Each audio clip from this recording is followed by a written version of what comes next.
Welcome to the first episode of my series, Mystic Minds with Kay.mystic, where we will explore the mystic veil, the bridge between the seen and the unseen worlds. The first episode that I have today is spirituality as an academic versus an intuitive. An example that I like to use of the academic spiritualist is someone that may have went into a field like his history. They become a historian, psychologist, psychiatrist, anthropologist. One thing that you can tell is it's very easy to tell that they went to university or college because they dot the T's and they cross the I's when it comes to their research. They can easily translate esoteric ideas to audiences all around the world, and they end up becoming great spiritual teachers or people that can build communities surrounding metaphysical topics. Now, something that I've came to realize is something I like to call the academic ceiling. One thing that you may notice is people that have a very researched or academic mind, whether they went through university or college, is their logical mind takes over their spiritual practice, spiritual experiences, etc., etc. If unexplained by logic or evidence, their experiences may reach a plateau. They reduce metaphysical and spiritual interpretations to something like, for example, otherworldly beings like Lord Thoth. They become representations of the higher intellect, the higher mind of the human psyche. This leads to no external independent forces exist, and higher dimensions are just metaphors or projections of the human mind. You may hear someone say the fifth dimension isn't a place, it's a state of being, but at the same time, they're reading texts that say that there are beings that live in higher worlds. Spirituality ends up staying grounded to the human level of understanding, and limited beliefs take over their experiences, right? They might not have the same type of experience as someone that kind of lets their mind take them to where they need to go instead of dialing things down or grounding things to the human level of understanding, or what our technology can basically prove or detect. Kind of reminds me of Lockdown in Transformers, how he talks about every galaxy he travels to, all the species, they kind of operate in the same type of mindset that they're the center of the universe, but in reality, they have no idea.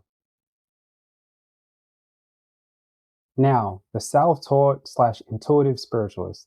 They often may grow up into spirituality, come across it when they're older, and they're open to raw personal revelations and spontaneous insight. They emphasize on direct experience over second-hand knowledge.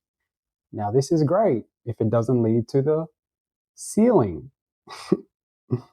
That all answers are within and they don't need to research and study or read books.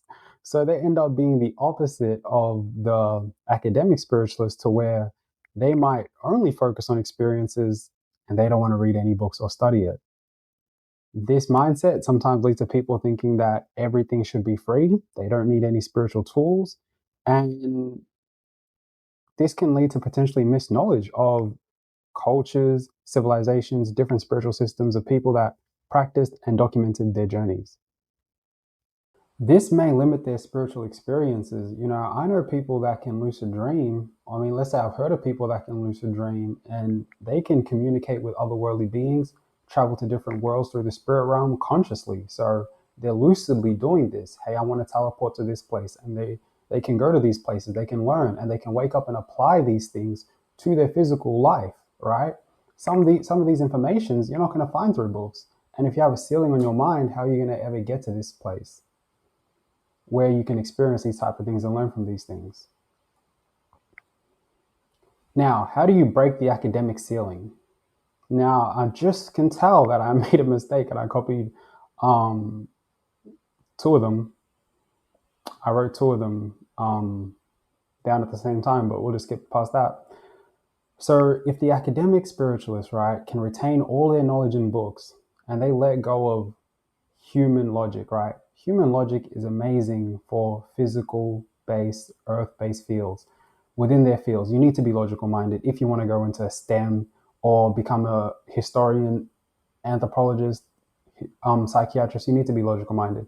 But if we're talking about spirituality and metaphysics, your logical mind, how are you going to use your logical mind on something that is something that is studying the unseen worlds, the spirit realm? None of these things are humanly possible, even the stuff that you read about, right?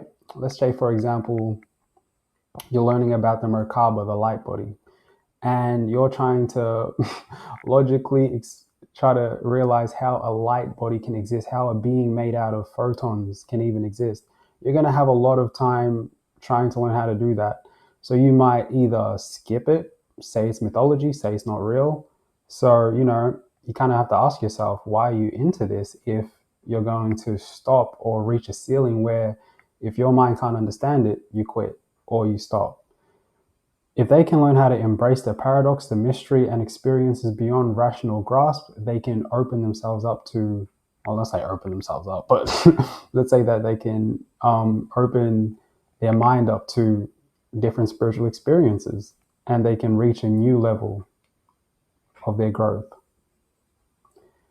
How do you break the self taught ceiling? If they can keep their vivid intuition, trust, and direct experience, and they're willing to incorporate study, books, spiritual tools, then they can reach an unmatched depth of experiences. So none of them are good or bad or better than the other, but if the self-taught person or the intuitive can break that ceiling of their mind, that subconscious block, one thing you'll notice is they'll have extremely lucid experiences or they'll be able to reach new spiritual heights.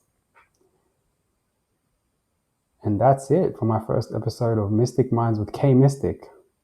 The next episode will be coming soon.